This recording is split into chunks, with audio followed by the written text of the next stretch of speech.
Hi everyone, we've got some different things going on right now. On the 10th, which is this Saturday at 7:30 p.m. Central Time, we're going to be interviewing the Canadian beekeeper Ian Stepler, asking him a lot of questions because even though he's up there in the frozen north, he's got a lot of fundamental information that we all can benefit from, and I'm excited to ask him some questions. And if you have any questions for him as well, leave them below in the comments. And also in the comments, I'm going to leave a link to how we raise our chickens and a bunch of other things that we're doing. We're fixing to plant 100 cloves of garlic like we do every year. Save the garlic from our own. It's very cheap and affordable and much better than what you can get in the store. And we're doing that with a lot of other things as well. So if you'd like to see that, that'll be in the comments as well, linked and pinned at the very top. But hey, let's get into beekeeping. And by the way, it has a little bit of an abrupt ending, but we couldn't do anything about it, technical difficulties. Thanks for watching this video, and we'll see you next time. Hi, it's Kamon Reynolds. I had a great question from one of our subscribers, Brent, who also is a beekeeper in Tennessee, about fermentation of the syrup, what we may do to prevent that, a lot of other questions, and we're going to address that and more in this video. So in the last one, obviously, we were feeding this out. There's also another video that we have where we're mixing the whole thing. And if you want to watch that, go to our playlist. You can look into the feeding section and you'll see videos on how we do this. But even if you're not ever feeding this quantity of syrup, it still ferments pretty much at the same speed. Mine might be slightly faster because mine agitates it so much more and gets more air into the syrup. When we mix this, there's about 2 inches to 1.5 inches of foam on top. And just like any of you who have made sourdough bread or who have had the pleasure of eating some from Mama's Kitchen, that is, real sourdough is made from just what's floating throughout the air, getting in there and causing that fermentation to happen and create that sourdough. Well, that kind of stuff is floating around in the air right now and it's getting into your syrup. Those microorganisms are getting in there and messing up your syrup. I don't like to feed funky syrup. There is a little bit of a gray area where you can feed, and in summertime, if it's just slightly starting to ferment and you're feeding it to strong, healthy colonies and it's summer, you can do it. But this time of the year, it's October. We don't want to be giving our winter bees anything less than the best. They're going to overwinter on this, especially for those of you who are in extremely cold areas. This is very important. And when it comes to feeding, northern areas are much more sensitive. Your bees don't get the chance to clean their guts out near as often as we southern beekeepers. So again, I want to feed this quick. Really like to get it fed out within 5 days. This right now it'll be 3 days this evening. I'll probably have half of that gone here after this video, and then I'll finish up the rest of it tomorrow. And when I say I'd like to have it gone in 5 days, that also is allowing a couple days for the bees to take it in. There are additives that you can put into these mixtures of syrup to help keep them from fermenting quite as quickly, but I'm not a big fan of those, especially going into winter. I've said that before in other videos, but we're going to address those anyways because they can be helpful, and sometimes we do use them in extreme circumstances. So, let's say we make up a batch of feed, and either I miscalculated, bees made more off the fall flow than I thought, which we really try to evaluate before we mix up the feed. I hate wasting. This stuff's not cheap. But we end up with 50 gallons, maybe if we're really dumb, 100 extra gallons left in that thing, and we don't know what to do with it. And we need to make it last a little bit longer for whatever reason. You can use products like Honeybee Healthy, even some essential oils. There's Pro Health, there's other feed stimulants out there that can help preserve your feed as well.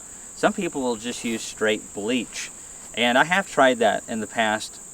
I don't like using it. I've only done it a couple times and only in extreme circumstances, but it does work very well, and there is a little bit of chlorine in the water, the city water, if you're using that anyways.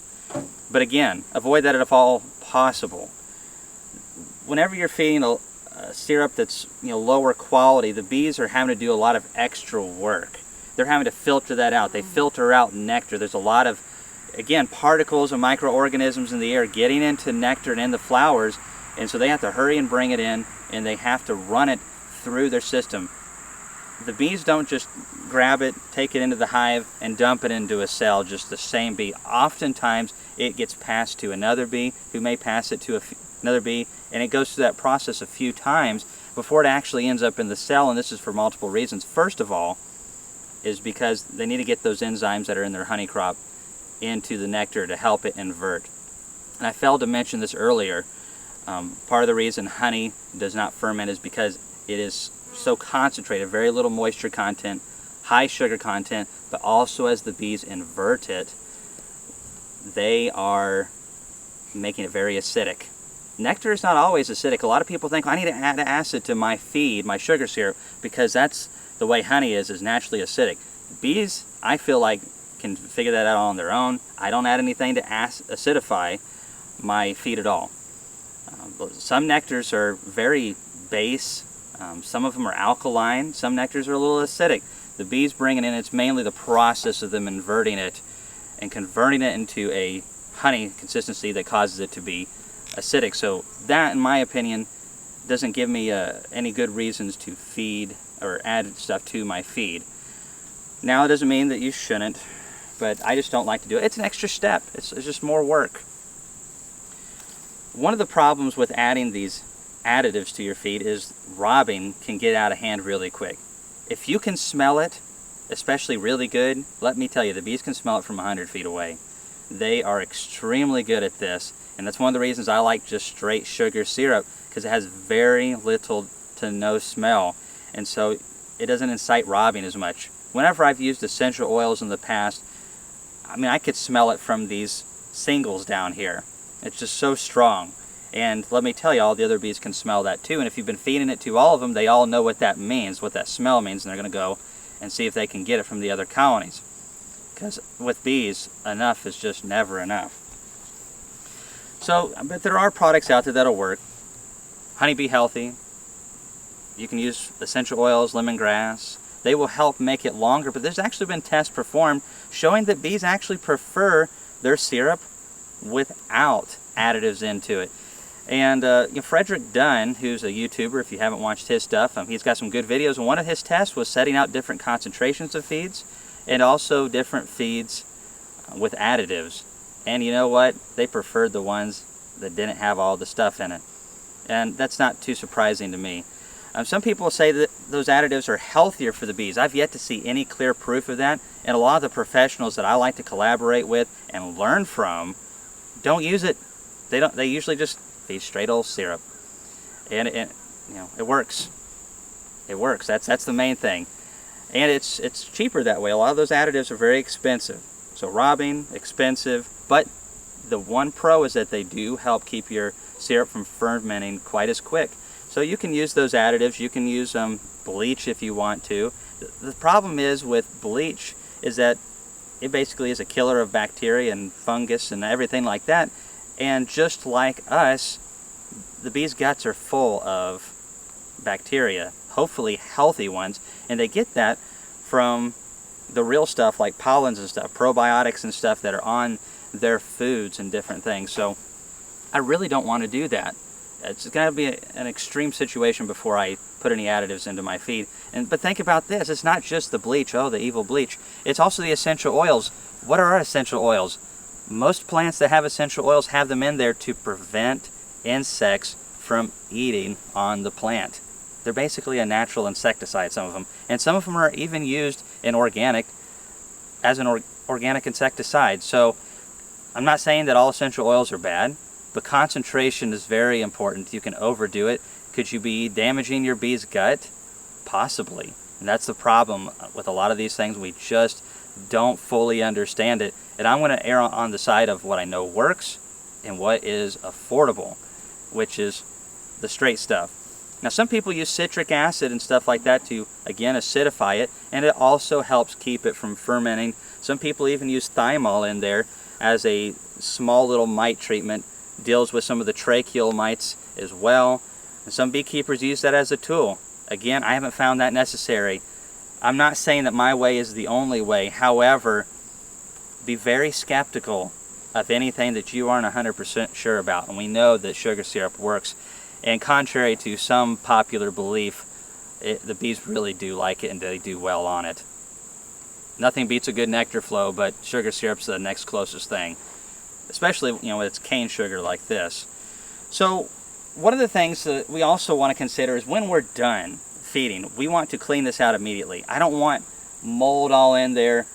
It's hard to get it out, and you can bleach it out afterwards and then rinse that out, and that's a good practice. That's typically what we do, is we rinse it out, just run it through all the lines, bleach it, and be done for the winter. You definitely want to make sure your pump gets cleaned out good, and with these pumps it's super easy to do it. You just run them and run them, and throw a little bit of bleach in there, be done for the year. But I don't want to leave anything sitting in there and fermenting in there. And keep in mind, if you add essential oils to this, and I have done this to another tank,